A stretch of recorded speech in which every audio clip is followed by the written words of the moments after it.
वैसे तो मैं अपने वीडियोस में पर्सनल एक्सपीरियंसेस शेयर करता नहीं हूँ, लेकिन चलिए आपको बताता हूँ कि इस वीडियो का आखिर आइडिया मुझे कहाँ से आया। तो कुछ दिन पहले ही मैं रोड पर अपने टू व्हीलर चला रहा था और वहीं से मुझे इस वीडियो का आइडिया आया। मस्त जोक मारा रे, ये हंस रे हलकट हंस।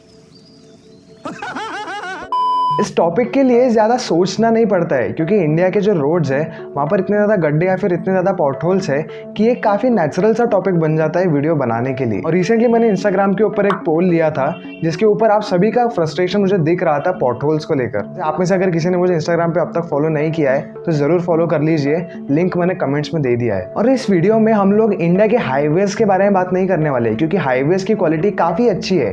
प्रॉब्लम है इंडिया के सिटी के अंदर रहने वाले रोड्स के साथ। और अब आपको मैं कोई स्टैट्स या फिर नंबर्स नहीं दिखाने वाला कि इंडिया में जो 3000 से भी ज़्यादा एक्सीडेंट्स होते हैं वो पॉटहोल्स के कारण होते हैं।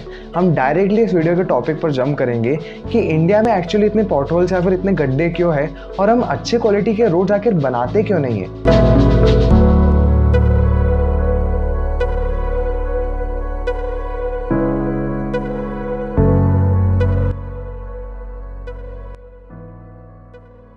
तो चलिए पहले समझते हैं कि रोड पर एक गड्ढे आखिर फॉर्म कैसे होते हैं। तो रोड के ऊपर एकदम माइन्यूट कुछ होल्स होते हैं जब वो बनकर तैयार हो जाता है।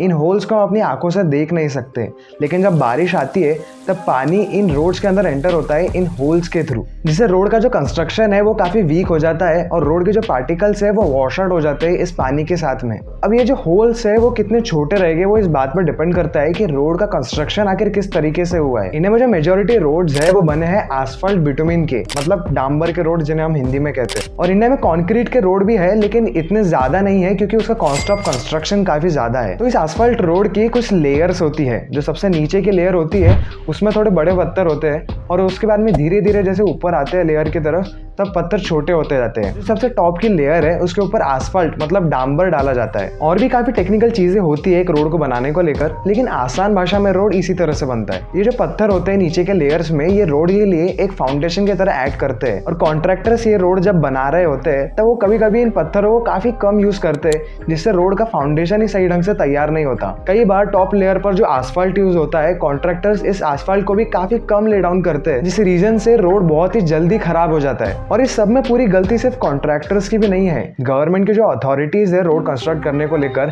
यहाँ पे करप्शन बहुत ज्यादा होता है। जब भी कोई रोड कंस्ट्रक्ट करना होता है तो उस शहर की जो लोकल अथॉरिटी है उस रोड को कंस्ट्रक्ट करने को लेकर एक टेंडर ओपन करती है कॉन्ट्रैक्टर्स के लिए। अब हर कॉन्ट्रैक्टर को ये टेंडर चाहिए होता है और इसलिए जो कॉन्ट्रैक्टर्स होते हैं वो गवर्नमेंट ऑफिशियल्स को पैसे खिलाते हैं इस टेंडर को अपने अंडर में लेने के लिए। और कॉन्ट्रैक्टर्स जब इतना सारा पैसा ब्राइबिंग करने में खर्च कर देते हैं तब उनके पास रोड को अच्छी तरह से बनाने के लिए जो मटेरियल चाहिए उसके लिए इतने पैसे ही नहीं बचते, नहीं तो रोड बनाने को लेकर जो उनका प्रॉफिट हो रहा है वो काफी कम हो जाएगा। इसलिए एक रोड को बनाने को लेकर वो बहुत ही खराब क्वालिटी के रॉ मटेरियल यूज करते हैं या फिर बहुत कम रॉ मटेरियल यूज करते हैं। उसके बाद में जो गवर्नमेंट इंजीनियर्स होते हैं उन्हें भी पैसा खिला दिया जाता है ताकि रोड के इंस्पेक्शन के वक्त कोई भी डिफेक्ट्स जो रोड के है वो सामने ना आ सके। कई बार कॉन्ट्रैक्टर्स रोड को कंस्ट्रक्ट करने को लेकर सही मेथड्स भी यूज नहीं करते, जैसे किसी रीजन पर ज्यादा बिटुमिन गिर जाता है और किसी रीजन पर कम, इससे एक एरिया में स्लो फॉर्म हो जाता है और फिर जब बारिश आती है तब पानी वहां पर जमा हो जाता है और उस एक ही जगह पर पानी जमा रहने से वहां पर क्रैक्स बनते हैं और उसके बाद में अल्टीमेटली पॉटहोल्स फॉर्म हो जाते हैं। एक एस्फाल्ट रोड का हर 3 से 4 सालों में मेंटेनेंस करना पड़ता है और इंडिया में एक्चुअली मेंटेनेंस इतना ज्यादा होता नहीं है, और अगर मेंटेनेंस होता भी है तो उसका मेथड सही नहीं होता है। मेंटेनेंस के वक्त जो म्युनिसिपल कॉर्पोरेशन होती है वो गड्ढे की जगह पर और ज्यादा बिटुमिन भर देते हैं। अब जो बिटुमिन का कंटेंट है वो एग्जिस्टिंग रोड की क्वांटिटी के हिसाब से इक्वल नहीं होता और इसी रीजन से जो बिटुमिन का वेट है वो जो रोड है उसके डेंसिटी के हिसाब से ज़्यादा हो जाता है और वो एग्जिस्टिंग रोड को और पुश करता है, जिससे क्रैक्स और ज़्यादा बड़े हो जाते हैं। इस रिपेयरिंग को करने का सही तरीका ये है कि जो गड्ढे का पूरा एरिया है उसे कट किया जाए और उसके बाद में उसी जगह पर और बिटुमिन डाला जाए, जिससे जो डेंसिटी है उसकी वो रोड के कंपैरिजन में इक्वल रहेगी। एक और रीज़न है जिससे हम सभी काफ़ी अवेयर है और वो है रोड्स को बार बार खोदना। सिविल कॉर्पोरेशंस रोड को कंस्ट्रक्ट तो कर देती है लेकिन फिर कुछ दिनों बाद ही उसे वापस खोदती है पाइपलाइन डालने के लिए। लेकिन ये पाइपलाइन पहले क्यों नहीं डाली जाती? इसके मेनली 2 रीजंस है। पहला तो ये है कि जो म्युनिसिपल कॉर्पोरेशन है उसके अलग अलग डिपार्टमेंट्स है, जैसा वाटर डिपार्टमेंट और रोड डिपार्टमेंट, इनके बीच में इतना ज़्यादा कोऑर्डिनेशन नहीं है। और दूसरा रीज़न ये है कि जो एक कॉन्ट्रैक्टर को एक रोड को कंस्ट्रक्ट करने के लिए कॉन्ट्रैक्ट मिलता है और जब वो रोड को वापस खोद दिया जाता है तब वो वापस कॉन्ट्रैक्ट ले लेता है उस रोड को रिकंस्ट्रक्ट करने के लिए, जिससे एक ही रोड को 2 बार बनाकर उसकी इनकम डबल हो जाती है। एक और रीजन सामने ये आता है कि एक ही रोड पर बर्डन बहुत ज्यादा हो जाता है, और जैसा कि हम देख रहे हैं कि इंडिया में धीरे धीरे नंबर ऑफ व्हीकल्स भी काफी ज्यादा बढ़ते जा रहे हैं। पर ये क्या रीजन हुआ? रोड के ऊपर गाड़ियां तो चलेंगी, लेकिन एक रोड के ऊपर कभी भी ओवर बर्डन नहीं होना चाहिए।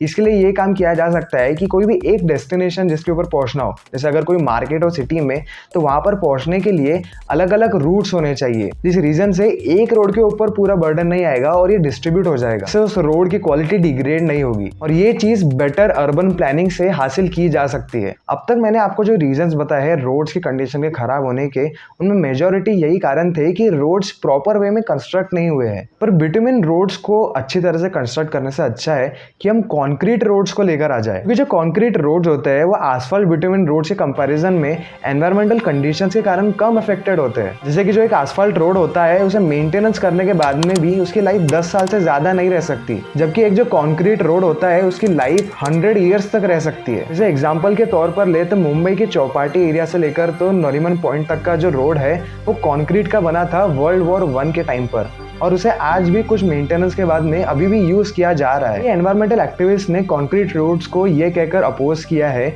कि वो धूप के कारण हीट को काफी ज्यादा बढ़ा देंगे, लेकिन इंजीनियर्स ने इसके अगेंस्ट ये कहा है कि जो कंक्रीट रोड्स होते हैं वो व्हाइट कलर के होते हैं और सनलाइट और हीट व्हाइट को देखकर रिफ्लेक्ट करती है, जिससे हीट वहां पर अब्सॉर्ब नहीं होगी बल्कि रिफ्लेक्ट हो जाएगी। और क्योंकि कंक्रीट के रोड्स पर जो व्हीकल्स होते हैं वो और स्मूथ तरीके से चलते हैं तो वो कम फ्यूल कंज्यूम करेंगे, जिससे कम पोल्यूशन होगा। लेकिन कंक्रीट रोड्स का यूज नहीं करने को लेकर जो एक सबसे बड़ा आर्गुमेंट दिया जाता है वो ये है कि कंक्रीट रोड्स को कंस्ट्रक्ट करना काफी महंगा टास्क है, लेकिन आसफाल्ट रोड जो कंस्ट्रक्ट किया जाता है उसका बार बार मेंटेनेंस करना पड़ता है, जिसकी अलग कॉस्ट है, तो उसके हिसाब से कंक्रीट रोड्स बजट में भी बैठते हैं। लेकिन एक और इको फ्रेंडली सोल्यूशन लाया है तमिलनाडु के साइंटिस्ट डॉक्टर राजा गोपालन वासुदेवन ने। उनका आइडिया है कि हम प्लास्टिक और बिटुमिन को मिक्स करके एक प्लास्टिक बिटुमिन रोड बनाएं, इसकी लाइफ मैक्सिमम 10 ईयर्स की रहती है मेंटेनेंस के बिना। इस आइडिया को उन्होंने 2006 में पेटेंट कराया था और आज वो गवर्नमेंट के साथ मिलकर प्लास्टिक रोड्स बना रहे हैं। वैसे ये जो नए इनोवेटिव आइडियाज है काफी एनवायरमेंट फ्रेंडली है और काफी अच्छे भी है, लेकिन इंडिया में जो खराब रोड्स होने का प्रॉब्लम है